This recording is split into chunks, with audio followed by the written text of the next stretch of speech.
안녕하세요. 그때 그 날씨 선아경입니다. 오늘은 24절기 중 10번째 절기에 해당하는 하지입니다. 하지는 1년 중 태양이 가장 높이 뜨는 날이죠. 정오의 태양 높이가 가장 높고 일사시간과 일사량도 가장 많은데요. 특히 밤 시간이 가장 짧고 낮 시간이 가장 긴 날입니다. 낮 시간이 가장 길어진다는 게 해가 떠서 활동을 할 수 있는 시간이 몇 시간 정도가 될까요? 무려 14시간 35분이나 된다고 하네요. 오늘 이후로 점차 낮 시간이 줄어들겠지만 확 줄어들진 않잖아요. 긴 낮 시간 어떻게 알차게 보낼 수 있을지 계획 잘 세워서 생활하시기 바랍니다. 오늘은 1992년으로 돌아갑니다. 그때 하지의 날씨는 어땠을까요? 오늘 하지 더위 쫓는 동심. 사진 한 장이 나와 있죠. 아이들이 냇가에서 무언가를 잡고 있는 것 같은 모습인데요. 내용을 자세히 살펴볼게요. 전북 남원지방의 기온이 섭씨 30.2도까지 올라간 20일 오후 경기도 광주의 부항리 마을 앞 냇가에서 학교 수업을 마친 어린이들이 웃옷을 벗은 채 가재 등을 잡으며 하지 전날의 더위를 식히고 있다라고 나와 있습니다.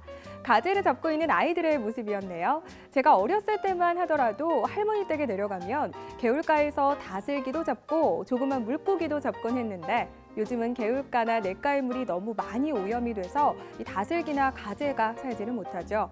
지금의 아이들은 이런 추억을 쌓지 못한다는 게 정말 안타깝습니다. 이렇게 더운 여름이면 빼놓을 수 없는 게 휴가잖아요. 올 여름은 휴가 계획 어디로 세우고 계신가요? 특히 아이들을 데리고 가야 한다면 따져봐야 할 것이 한두 가지가 아닐 텐데요. 아직 정하지 못하셨다면 이번 기사를 참고하셔도 좋을 것 같습니다. 가족끼리 가장 즐겨 찾는 곳 설악산 꼬박. 젊은 엄마라는 월간지에서 전국 24세에서 35세 주부 1000명을 대상으로 설문조사를 했습니다. 가족과 함께 다녀온 여행지 중 어디가 가장 좋았냐고 물었는데요.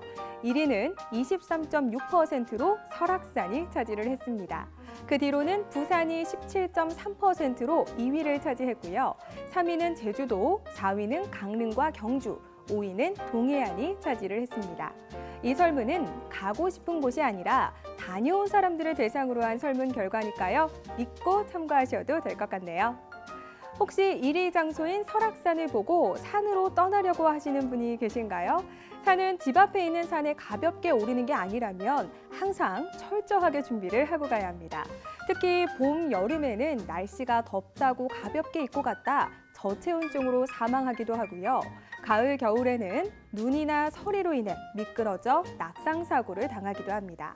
이렇듯 무턱대고 산에 갔다가는 자칫 생명을 잃을 수 있는 만큼 준비가 필수인데요. 등산용품 가격도 천차만별이고 어디서부터 어디까지 준비해야 할지 모르겠다 싶으시다면 여기로 가보는 건 어떨까요? 산악인 치고 구두쇠 아닌 사람이 별로 없다는 말이 있습니다. 넉넉지 않은 월급이나 용돈을 쪼개 값비싼 장비들을 사 모으다 보면 자연히 허튼데 돈을 쓰지 않기 때문인데요. 그런 산악인들이 자주 찾는 곳이 바로 이곳이라고 합니다. 산악인 부르는 장비의 거리.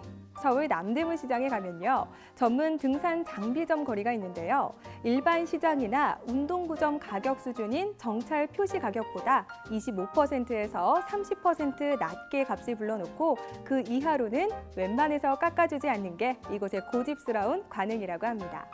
70년대 후반부터 형성된 이 거리는 80년대 초반에 15개가 넘는 전문 매장이 들어서면서 활기를 띠었지만 유명 메이커들의 등장으로 자리를 잃고 있는데요. 산과 장비를 아끼는 사람들이 가게를 열고 있는 만큼 이곳에서는 모르는 사람이 와도 바가지를 씌우는 일이 거의 없다고 하니까요. 등산용품 구입하실 분들이라면 여기에 방문해 보시면 좋을 것 같습니다. 비싸다고 유명 브랜드의 이름이 붙었다고 다 좋은 건 아니죠. 가뜩이나 비싼 등산용품, 가격 대비 성능이 얼마나 뛰어난지, 품질이 얼마나 좋은지 꼼꼼히 비교해보고 구입한다면 합리적인 소비를 하실 수 있겠죠. 지금까지 그때 그 날씨 선아경이었습니다.